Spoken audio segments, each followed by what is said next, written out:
Hi, my name is Jack Lombardi, and with your help, I'll be able to stop the transmission of STDs throughout the free countries. Before I start to tell you about how I plan to do this, how I'm going to impact the lives of over 100 million people, I'd like to ask you a few questions. Do you believe that everybody has the right to find love? I do. Do you believe everyone deserves a second chance? I do. I've had 2, 3, 4 chances, right? So have you. Now, these aren't my statistics. I'm not making them up. Matter of fact, they're all from credible sources. And they're alarming. And they should be alarming to you. Here's the reason why. In 2025, it's estimated that 40% of all men and half of all women will contract genital herpes, HSV2. Currently, right now, that 4 in 6 women are infected with HPV. That's 4 in 6. The reason why that matters is 4 in 6 women run the risk of cervical cancer. And, very embarrassingly, genital warts. Now I know what you're thinking.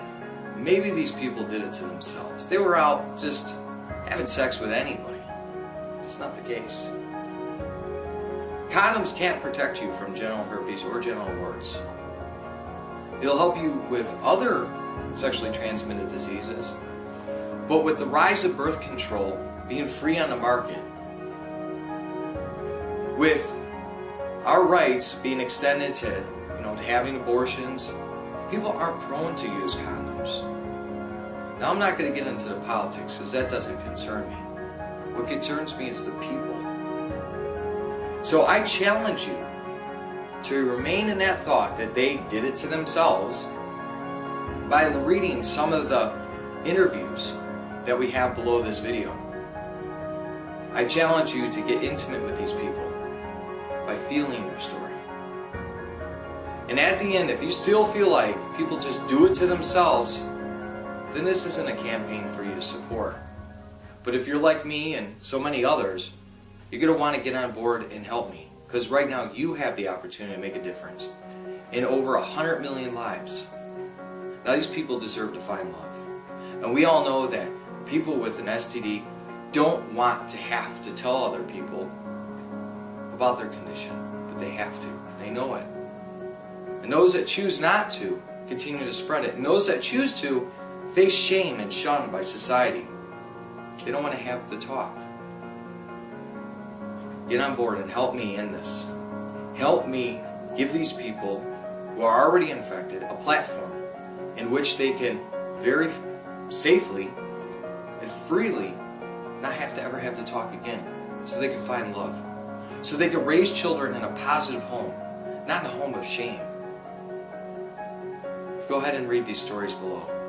Thank you so much for watching this video, and thank you so much for helping and getting on board with my quest. Thank you.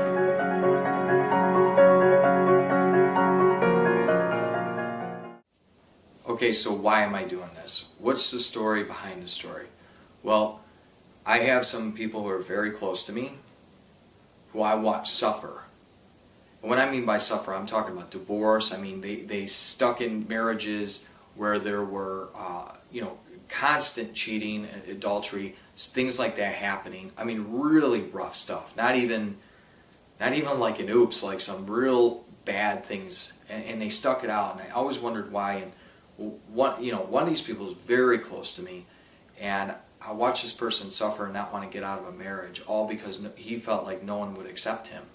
I mean, how fair is that?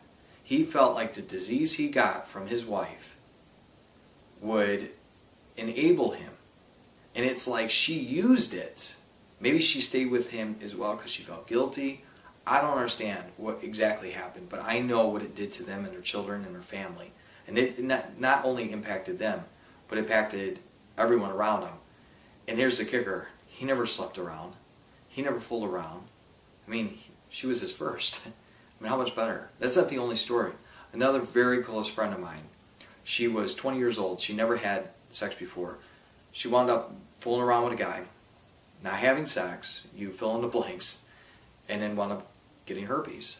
She's from a predominant family, very upscale family. I mean, she never had sex before. And what she did is she didn't date for like 4 years, and then she finally built up the courage to date. When she was a 20-year-old girl and she couldn't even feel comfortable going out and dating because she was too ashamed of what she had. Now, people like that who suffer, who are ashamed, I want to end that. I want to create a way for them, a gate that they can go through that's safe, that they can meet people just like them. They could share their stories. They can lean on one another's shoulders.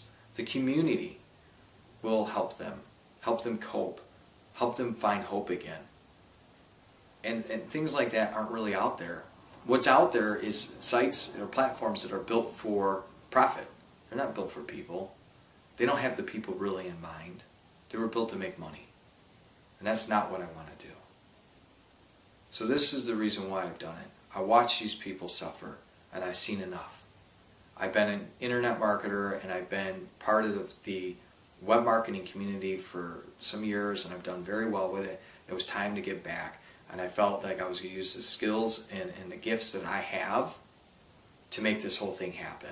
I was given it for a reason, and I don't want to, use it in vain. So that's why I've done this. That's the story behind the story.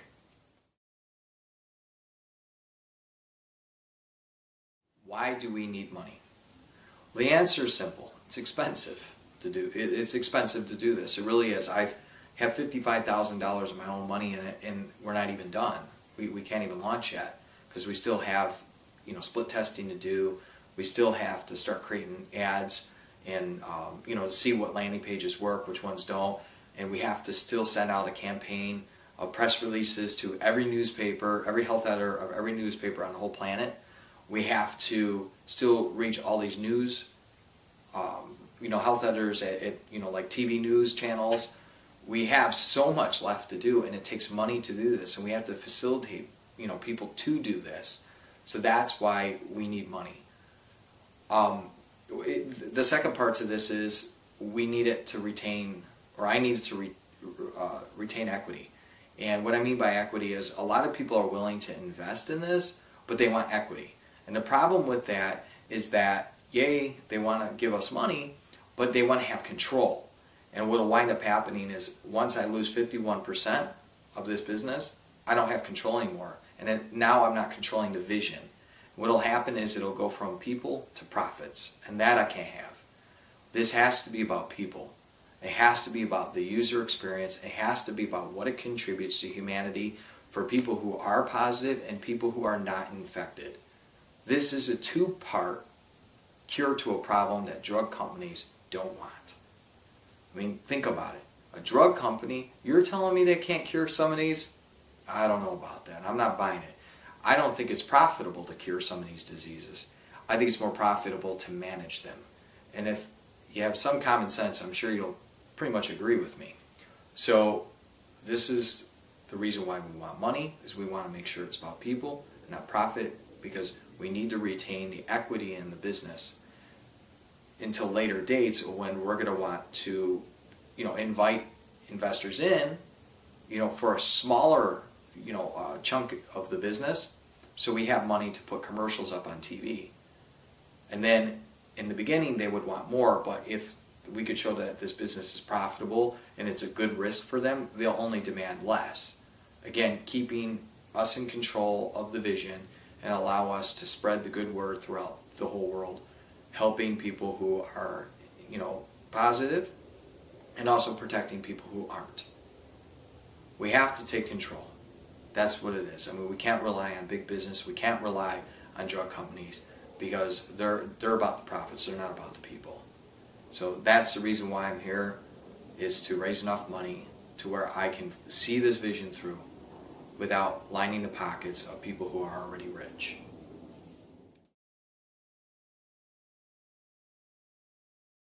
The ways that people can help is, there's three ways. They can donate, they can share this link with people who they think would be interested in donating, other, outside of themselves, or they can put it up on their Facebook, their Twitter, their LinkedIn, and rally up support for us to help, get more people in there. Or they could do all three.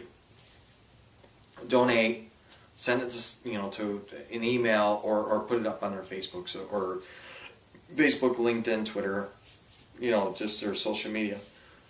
So that's the ways that people can help.